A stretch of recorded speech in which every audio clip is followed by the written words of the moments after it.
សប្បាយទេតាំងពីអូនជ្រឹងគេពេលនេះ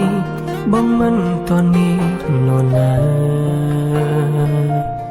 តែគេម្នាក់នោះមានធ្លាប់ដេញដោសួរអូនពីអាដឹងកាពីអាដឹងសង្សារម្នាក់នេះឬអត់បើបងជួបគេបងនឹងប្រាប់ថាអូនល្អប្រាំគេថាមេមិនធ្លាប់ក្បត់បងសំបីម្ដងតែគឺបងអូបងល្អមិនក្រុមក្របើជុំគេបងនឹងប្រាប់គេថាមានសំណាងឈុំរំខានហើយដើរចេញទៅយកដៃជូនទាំងភ្នែករួមបែងដូរមិនធ្លាប់គិតចង់បាយពេលនាងទឹកភ្នែកជុំបងនឹងនាងថ្មី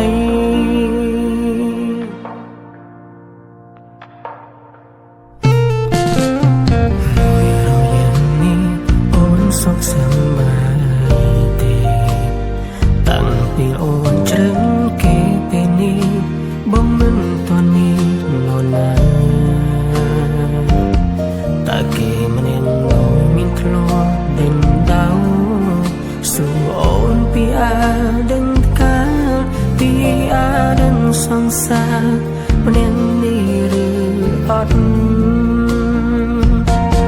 បើបងជួបគេបងនឹងប្រាប់ថាអូនល្អប្រាំគេថាមេមិនធ្លាប់ក្បត់បងសំបីម្ដងតែគឺបងអូបងល្អមិនក្រុមក្របើជុំគេបងនឹងប្រាប់គេថាមានសំណាងឈុំរំខានហើយដើរចេញទៅយកដៃជូនទាំងភ្នែករួមបែងដូរមិនធ្លាប់គិតចង់បាយពេលនាងទឹកភ្នែកជុំបងនឹងនាងថ្មី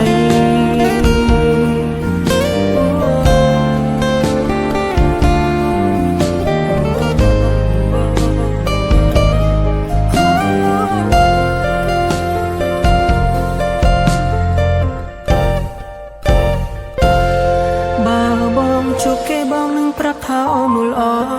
ប្រាំគេថាមេមិនធ្លាប់ក្បត់បងសំបីម្ដងតែគឺបងអូ